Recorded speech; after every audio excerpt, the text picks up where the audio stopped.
Hello everyone, I hope you all will be good. Welcome to the third lecture for the tort law. Uh, आज जो ये third lecture है इसमें हम causation की बात करेंगे। ये कॉजेशन क्या होती है? तो basically the word causation that means to establish a link और relation between wrong and loss. Okay, causation कहते हैं to establish a cause of relation between wrongful act and loss suffered। ठीक है, कॉजेशन का मतलब होता है कि अगर एक क्लेमेंट जो है वो इस बात में सक्सेसफुल हो जाता है कि वो ये जस्टिफाई कर दे कि जो लॉस उसको हुआ है वो एक टॉर्टफीसर की नेग्लिजेंस की वजह से हुआ है, तो दिस मीन्स कि कॉजेशन यानी रिलेशन एस्टैब्लिश हो गया है। तो जो डिफेंडेंट होगा, जो टॉर्टफीसर होगा, वो लायबल होगा डैमेजेस को पे करने के लिए। ठीक है, अब दोबारा एक दफा बता देता हूँ। कॉजेशन का मतलब है कि to establish a casual link या establish a cause of relation between wrong act and loss cause. आपका जो नुकसान हुआ है उसमें और जो गलत काम हुआ है, अगर उन दोनों में एक क्लेमेंट लिंक डिफाइन कर देता है, जस्टिफाई कर देता है कि हाँ भाई इसी गलत काम की वजह से मुझे लॉस हुआ है और किसी वजह से लॉस नहीं हुआ, तो जो डिफेंडेंट होगा उसको लॉ उसको जो डैमेज है वो पे बियर करना पड़ता है। अब कॉजेशन के हम दो टेस्ट की मदद से जो है वो इस्टेब्लिश करते हैं। एक हमारे पास होता है बट फॉर टेस्ट। ठीक है, पहले हम इसकी बात करते हैं फिर हम दूसरे टेस्ट की बात करेंगे। बट फॉर टेस्ट बेसिकली क्या होता है? बट फॉर टेस्ट होता है कि इसमें हम ये देखते हैं कि अच्छा, क्या जो डैमेज हुआ है क्या वो तब भी होता अगर रॉन्गफुल एक्ट ना होता? राइट, इसमें हम ये कंसिडर करते हैं कि क्या जो लॉस हुआ है वो तब भी होता अगर रॉन्गफुल एक्ट ना हुआ होता। तो अगर आपका नुकसान ना हो तब ना हुआ होता अगर रॉन्गफुल एक्ट नहीं होता, तो दिस मीन्स के कॉजेशन स्टैब्लिश नहीं हुआ। तो हम इसको कुछ इस तरीके से लिखते हैं कि it's need to be consider it need to be considered that whether loss would have occurred that whether loss would have occurred loss would have occurred had the wrong act had the wrong act। और फिर हम इसको लिख सकते हैं not being committed, not being committed. ठीक है, हम ये देखते हैं बट फॉर टेस्ट का क्या मतलब है। बट फॉर टेस्ट में हम ये देखते हैं कि क्या अगर जो गलत काम है वो ना हुआ होता तो क्या तब भी लॉस होता। अगर तब भी लॉस होता तो फिर जो है वो कैजुअल लिंक एग्जिस्ट नहीं होता। तो इसमें फिर सिनेरियो आ जाए कि if the loss would have occurred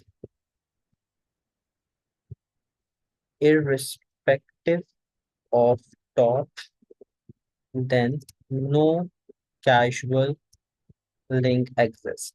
जब उस जब उस लॉस से होना ही होना था, डज नॉट मैटर कि आपका वो गलत काम हुआ है यानी वो टॉट हुआ है या नहीं, तो फिर कोई कैजुअल लिंक एग्जिस्ट नहीं कर रहा। ठीक है, आई होप सो यहाँ तक बात आपको समझ में आ गई होगी। तो बट फॉर टेस्ट में ये देखा जाता है कि क्या वो जो लॉस हुआ है वो गलत काम की वजह से ही हुआ है या नहीं। अगर गलत काम ना होता तो क्या लॉस भी ना होता? अगर if that was a scenario तो टॉट लॉ फॉलो होगा यानी कैजुअलिंग फॉलो हो जाएगा।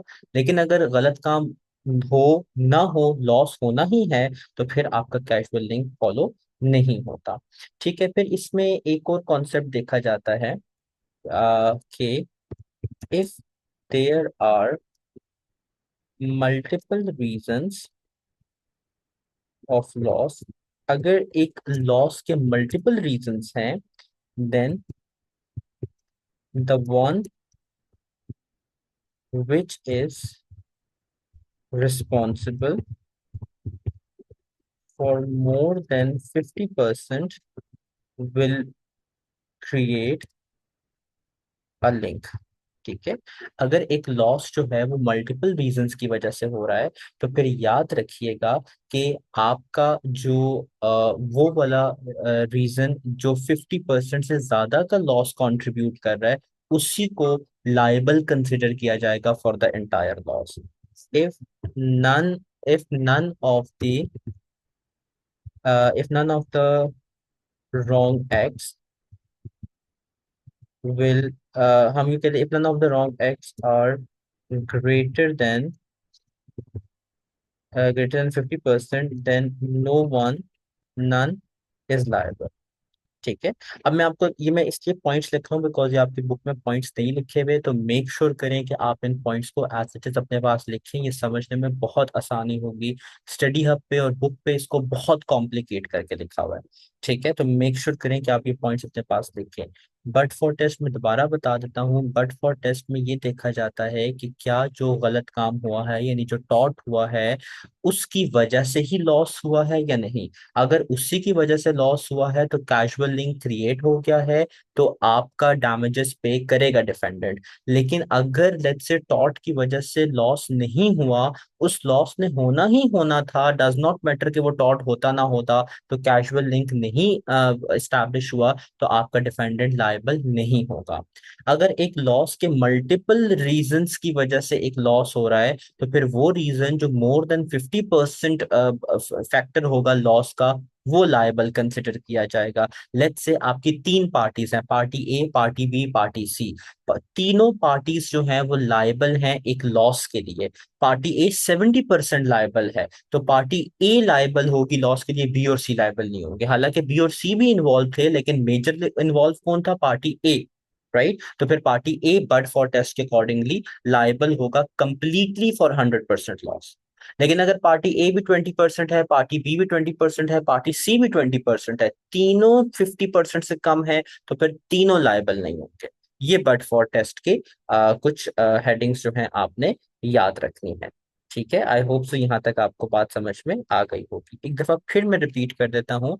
बट फॉर टेस्ट जो है आपको ये कहता है, मैं बार बार रिपीट इसलिए कर रहा हूँ so you guys can understand. But for test आपको ये कहता है कि अगर एक गलत काम, अगर एक टॉट की वजह से लॉस हुआ है और लिंक डेवलप हो गया है, तो डिफेंडेंट लायबल होगा। लेकिन अगर एक टॉट की वजह से लॉस नहीं हुआ, उस लॉस ने वैसे भी होना था, डजेंट मैटर टॉट होता या ना होता, तो डिफेंडेंट लायबल नहीं होगा। वो डिफेंडेंट जो मोर देन 50% लॉस के लिए लायबल है, पूरा लॉस उसी को चार्ज होगा। वो डिफेंडेंट जो 50% से कम के लिए, अगर सारे डिफेंडेंट्स 50% से कम के लॉस के लिए लायबल हैं, तो फिर किसी पर लॉस चार्ज नहीं किया जाएगा। ठीक है, यहाँ पर हम एक केस को जो है वो मैं आपको केस की कहानी जो है वो सुनाता हूँ, ताकि आप जो है इसको अंडरस्टैंड कर सकें। एक केस आता है हमारे पास, मैकविलियम वर्सेस सर विलियम एरल। बड़ा पुराना केस है 1962 का। और ये केस जो है इसमें था क्या बेसिकली, सो मैकविलियम वर्सेस सर विलियम एरल का एक केस है। और इस केस में हुआ ये कि एक सिविल इंजीनियरिंग फर्म है, जो डिफेंडेंट थी वो सिविल इंजीनियरिंग फर्म थी। और उस वो बेसिकली अपने एम्प्लॉयज को स्टील एरेक्टर्स जो है ना वो हार्नेसेस के साथ देना जो है उन्होंने नहीं दिए। यानी कोई स्टील वगैरह का काम हो रहा था, और उस स्टील को हैंडल करने के लिए कुछ हार्नेसेस जो है उन्होंने अपने एम्प्लॉयज को देने थे, जबकि वो नहीं दिए। अब उन्हीं का एक एम्प्लॉय था जो क्लेमेंट था बेसिकली, वो हार्नेस को यूज भी नहीं करता था, ना उसे यूज करने आता था। वो इंजर हो गया किसी वजह से, इसी स्टील वगैरह लगने की वजह से वो इंजर हो गया। तो उसने जो है ना अपनी कंपनी को सू कर दिया कि भाई इस कंपनी की गलती है कि इन्होंने मुझे हार्नेस नहीं दिया। तो अब कोर्ट ने ये कहा कि देखो, सबसे पहले गलती तो नो डाउट कंपनी की है कि उन्होंने हार्नेस नहीं दिया, लेकिन अगर वो हार्नेस दे भी देते, तो गिवन योर प्रीवियस रिकॉर्ड आपको हार्नेस यूज भी नहीं करना आता, और ना ही आप हार्नेस पहनते हो। तो दिस मीन्स कि अगर वो हार्नेस दे भी देते तो आपने फिर भी यूज नहीं करना था। तो विच मीन्स कि एक लॉस का होना, ठीक है, was not directly related to the harness. तो इस केस में फिर कंपनी को लायबल कंसिडर नहीं किया गया था। ठीक है, तो कोर्ट ने जो फैसला दिया था वो यही दिया था कि नेग्लिजेंस है। ठीक है, कि जो कंपनी है उसने ड्यूटी ऑफ केयर नहीं यहाँ शो की, लेकिन उस ड्यूटी ऑफ केयर के बावजूद आपको लॉस होना ही था, तो डज नॉट मैटर कि वो ड्यूटी ऑफ केयर शो करते ना करते, आपने इंजर्ड होना था, क्योंकि आपने ना पहले कभी हार्नेस यूज किया, ना आपने कभी हार्नेस यूज करने की कोई रिक्वेस्ट वगैरह की, समथिंग लाइक दैट। तो इस वजह से कि आपने काम के साथ खुद सीरियस नहीं थे, तो this means there was this was the major factor. तो फिर यहाँ पर जो काउंटी थी उसको लॉस नहीं चार्ज किया गया। इसी तरीके से जो है फिर एक और केस आता है, that is Barnett, sorry, Barnett versus Chelsea. This is not the football team, it's Chelsea and Kensington hostel है, Chelsea and Kensington hostel, hospital, sorry, hospital. और ये केस है 1968 का। ठीक है, अब इस केस में क्या हुआ, इस केस में एक बंदा जो है वो सुबह सुबह हॉस्पिटल की इमरजेंसी डिपार्टमेंट में आता है और वो कहता है मुझे वॉमिटिंग हो रही है। तो डॉक्टर ने बोला कि अगर नॉर्मल वॉमिटिंग है तो सुबह मेरे पास जनरल ओपीडी में आ जाना, राइट। वो बेचारा, और डॉक्टर ने उसको नहीं देखा, तो वो बेचारा घर गया और कुछ टाइम बाद जो है उसकी डेथ हो गई।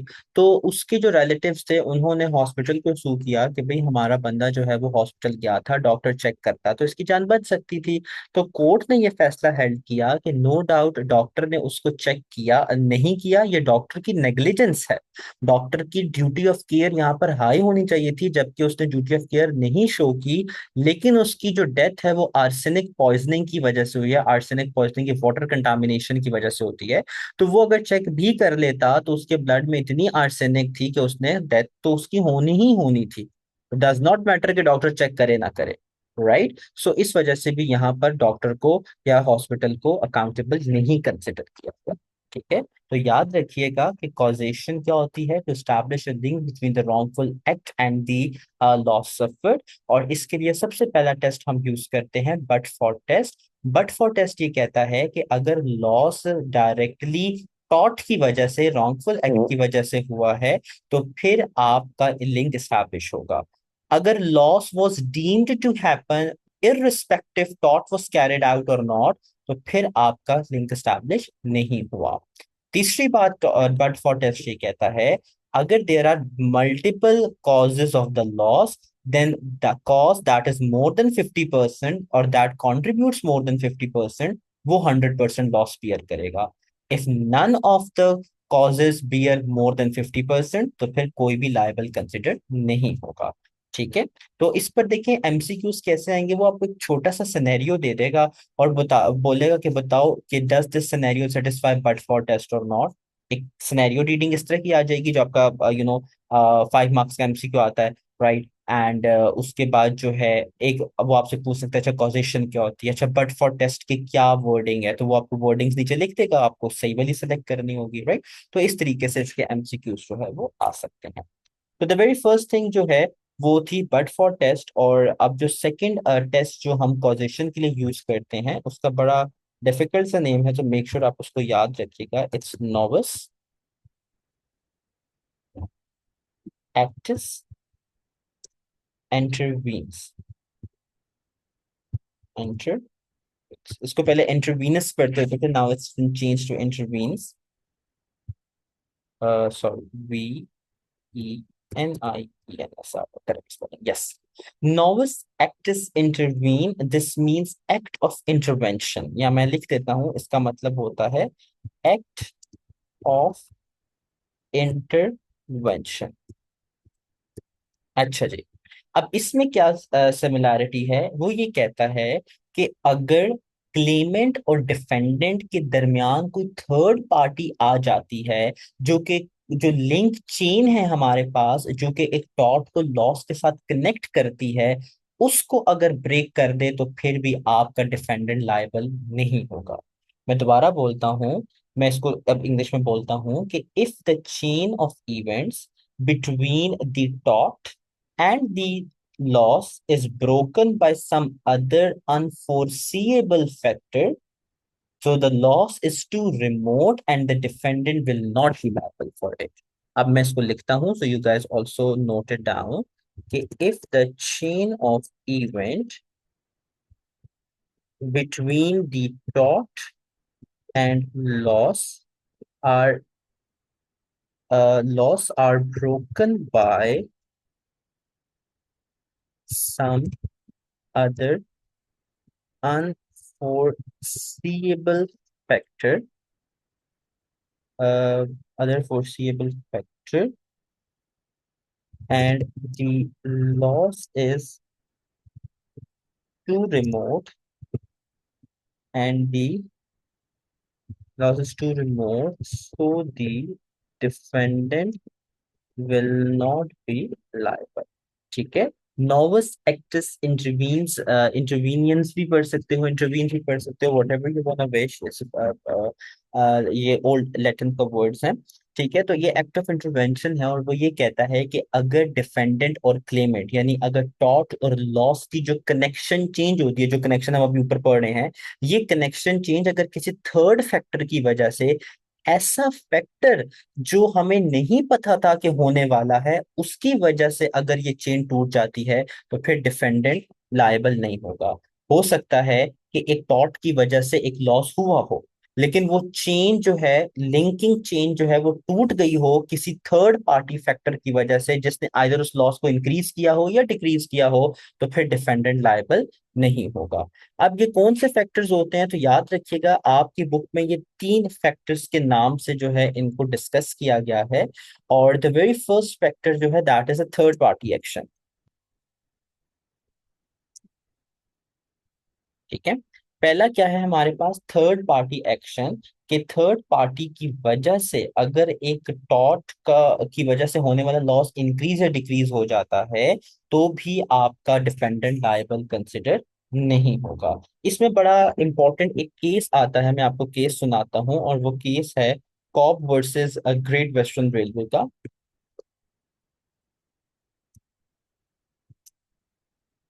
GREAT. मुझे अक्सर ना बीच में स्पेलिंग भूल जाता है, तो I just take time to memorise the spelling. बड़ा ही पुराना केस है.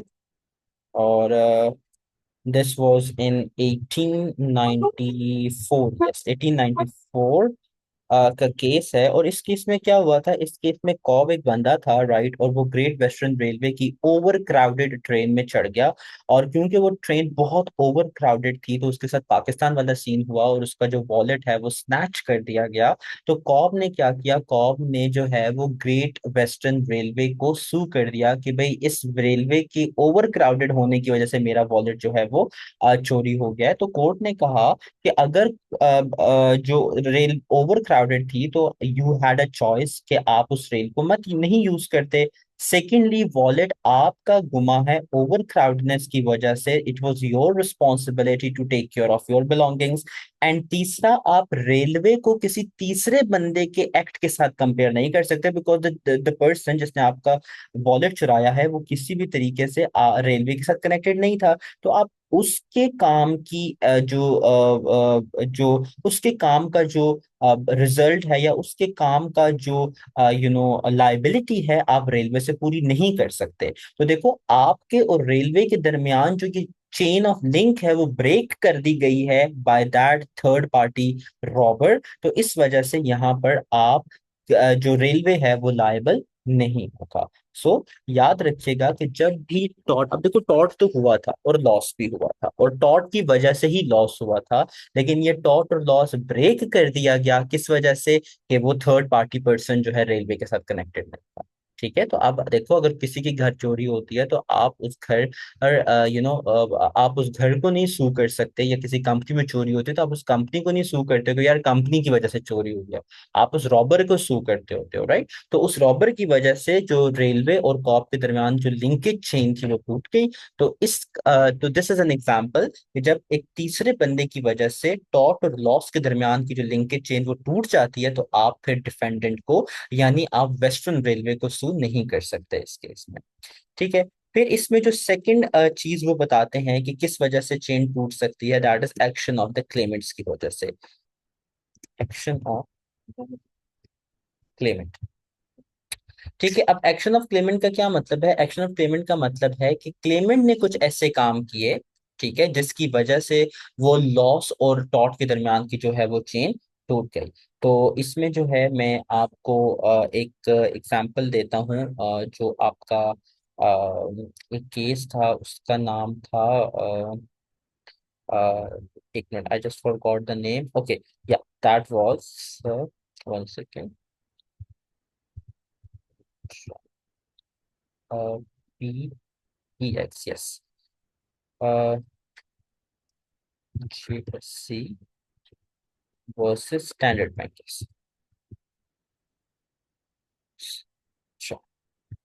2008 का जो ये केस है, और ये basically as Interimpex JSC and Standard Bank के दरमियान का केस है। ये JSC जो है ये उज्बेकिस्तान का एक जो है वो उज्बेकिस्तान से जो है वो रिलेटेड एक एंटिटी है, और स्टैंडर्ड बैंक जो है आपका यूके का बैंक है।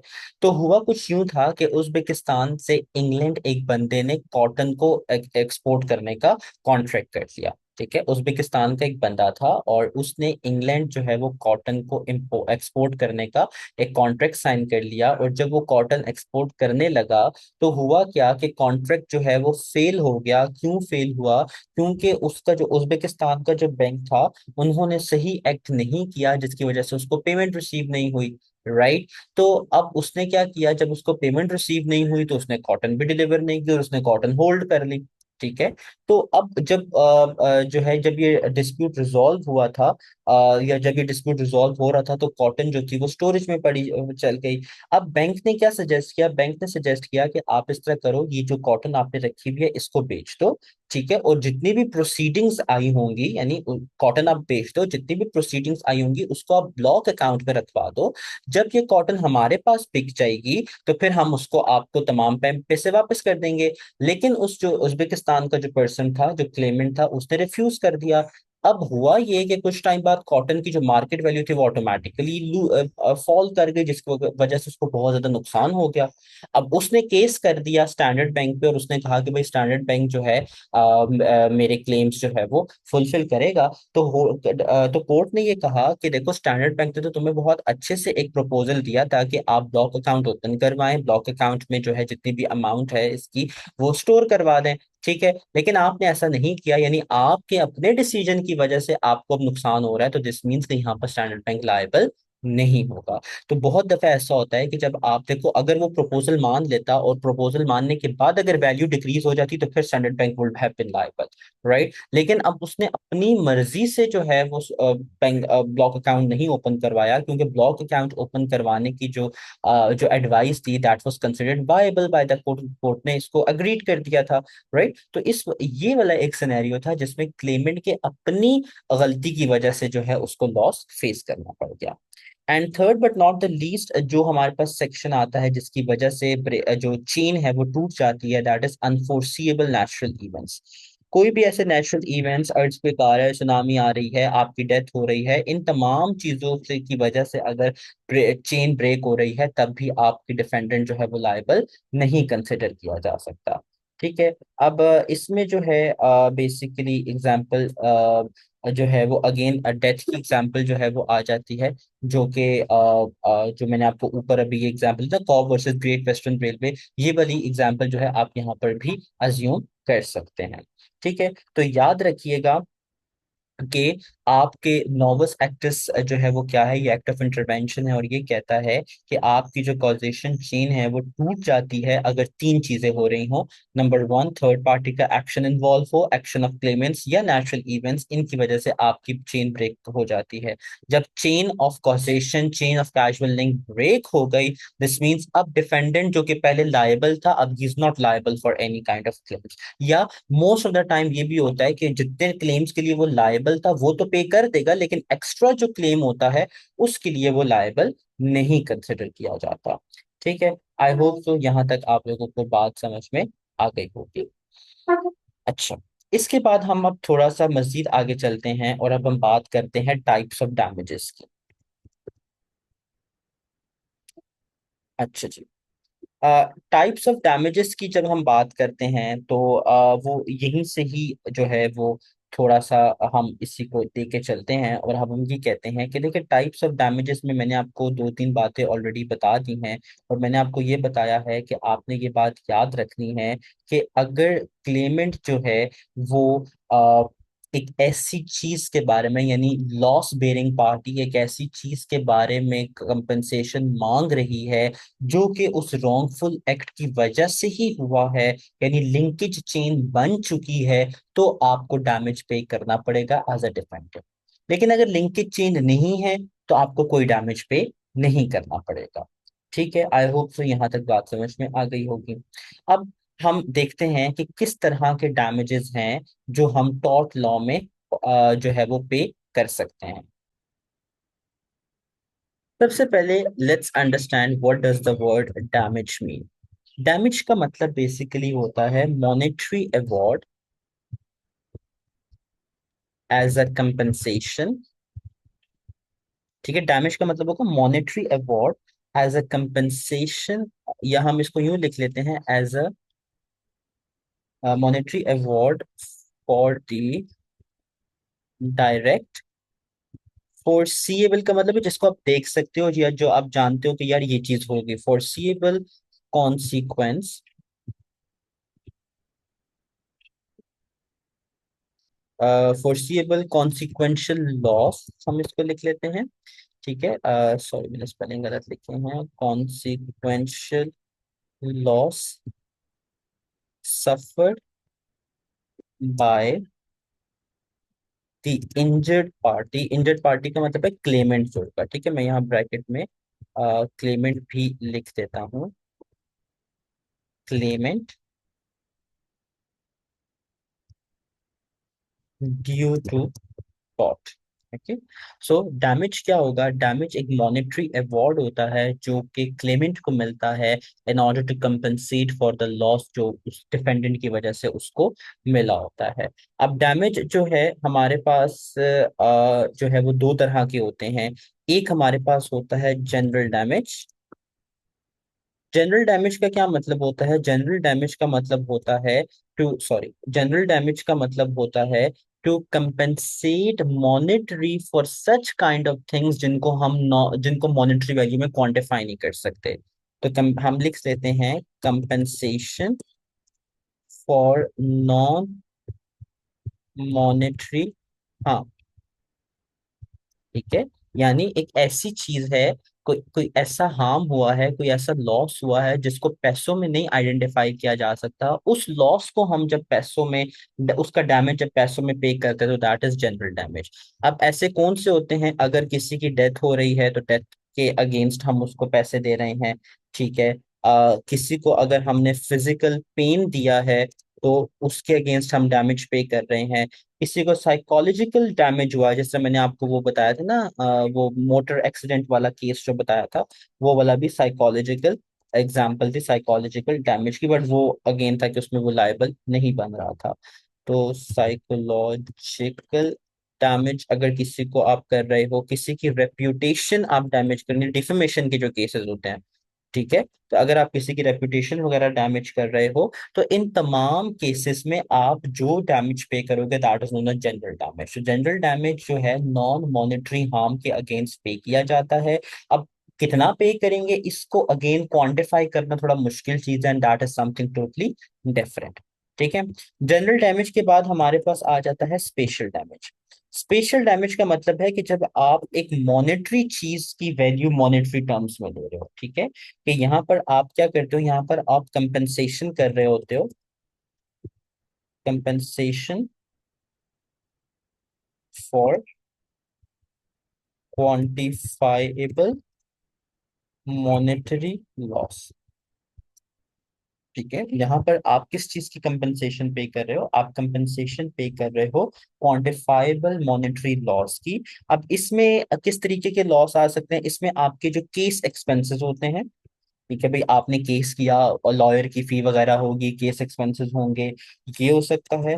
लॉस ऑफ प्रॉफिट, अगर आप किसी भी वजह से आपको एक होने वाला जो प्रॉफिट था वो अब आपको नहीं मिल रहा, तो वो वाली कंपनसेशन आपको मिल जाती है।